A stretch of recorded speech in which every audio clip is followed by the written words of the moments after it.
Halo Sobat Pemilih Pemula, selamat datang di podcast kami yang terkece, terdebes, termantap, terpanas, dan terwow universe. Perkenalkan, saya Hazan Rado Mitro Sinaga dan rekan saya. Hai semua, nama saya Desilianti. Saya dan rekan saya ini akan menjadi MC eksklusif di podcast kami tentang preferensi pemilih pemula tentang pemilihan presiden dan wakil presiden di tahun 2024. Nah, jadi kami sudah mengundang beberapa bintang tamu nih. Mereka ini adalah pemilih pemula yang baru saja akan memilih di tahun depan. Nah, kira-kira nih, bagaimana sih preferensi mereka dan mereka ini masing-masing ke pro siapa gitu? Siapa pilihan mereka gitu? Nah, kita tak perlu tunggu lama lagi. Kita sambut aja bintang tamu kita. Di tepuk tangan yang meriah. Wah. Halo, perkenalkan nama saya Desyanti Lestari. Saat ini saya berusia 17 tahun. Perkenalkan saya Dea Amanda. Saat ini saya berusia 17 tahun. Perkenalkan, nama saya Aida Ramadhani. Saat ini saya berusia 17 tahun. Saya pronya untuk Ganjar. Teng teng teng teng. Teng teng teng teng. Kalau saya pronya ke Anies Baswedan. Nasdem, Nasdem, Nasdem. Cipta demokrasi yang adil. Membangun negeri dengan Bhinneka Tunggal Ika. Kalau saya pro-nya ke Pak Prabowo. Saya Prabowo Subianto. Bergabunglah bersama saya di Gerakan Indonesia Raya. Gerindra. Aduh, seru ya kan? Pronya beda-beda. Beda-beda nih. Tiga bintang tamu pronya beda. Nah, lanjut ke pertanyaan kedua. Ya. Kalau saya sangat yakin Pak Ganjar bisa membuat Indonesia ini maju. Karena ditinjau dari saat ia menjabat sebagai Gubernur Jawa Tengah, angka kemiskinan di Jawa Tengah itu sangat-sangat menurun. Dan saya yakin itu juga pasti akan terjadi di bangsa Indonesia kalau dia menjabat sebagai Presiden bangsa Indonesia.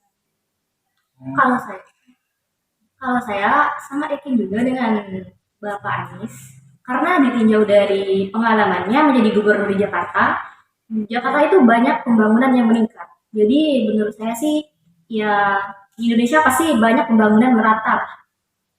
Kalau menurut saya sih, menurut deklarasinya, Pak Prabowo itu akan melanjutkan program dari presiden sebelumnya, yaitu Pak Jokowi gitu. Jadi untuk menurunkan angka kemiskinan itu, program dari Pak Jokowi itu akan dilanjutkan oleh Pak Prabowo, sehingga menutup kemungkinan bahwa angka kemiskinan yang ada di Indonesia tahun 2024 itu sangat minim gitu. Maka dari itu saya sangat yakin untuk memilih Pak Prabowo sebagai capres 2024 nanti. Nah, teman-teman, jadi itu adalah beberapa kenapa alasan mereka memilih masing-masing. Nah, kita lanjut ke pertanyaan berikutnya. Kalau saya menciptakan sumber daya manusia yang produktif. Karena dengan adanya sumber daya manusia yang produktif, kemungkinan bangsa Indonesia untuk maju itu besar. Kalau saya, yang dari saya sebutkan tadi tentang pembangunan. Kalau di Indonesia banyak pembangunan yang merata, ekonomi juga ikut merata gitu. Kalau dari saya sih dari segi pendidikan. Karena semakin tinggi pendidikan itu, maka sumber daya manusia itu semakin berkualitas gitu. Jadi untuk menuju Indonesia maju itu, pendidikan itu harus dinomorsatukan gitu untuk memajukan, untuk mencapai Indonesia maju.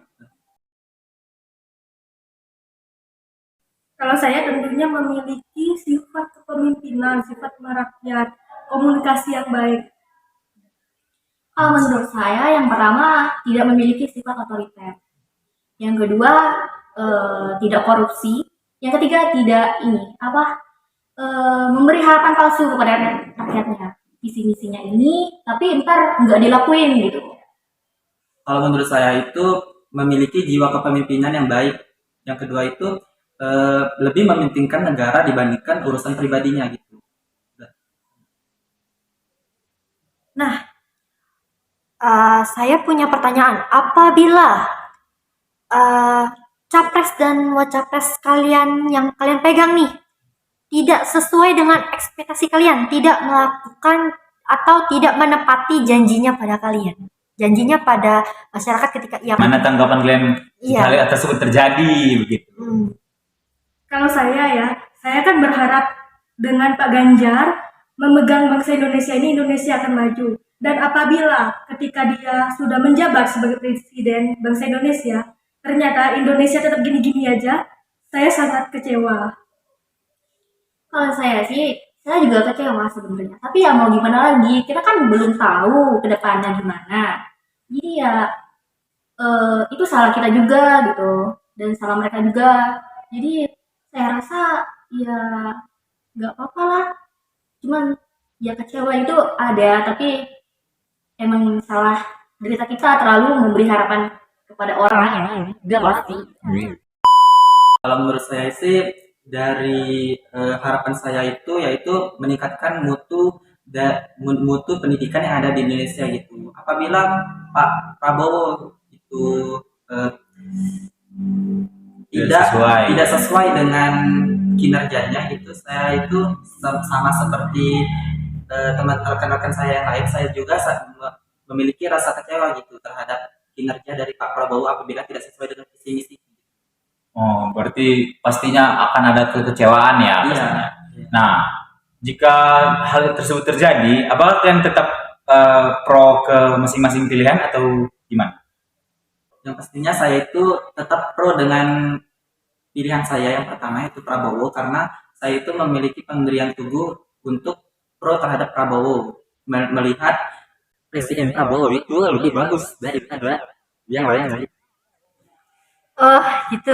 Oh gitu. Presiden Prabowo nih, Presiden, berarti Aidil sudah sangat-sangat yakin ya sangat yakin Prabowo akan jadi presiden Indonesia di tahun 2020. Nah, bagaimana tanggapan Tanggapan saudara yang pro lain nih, melenceng dikit gak apa-apa lah.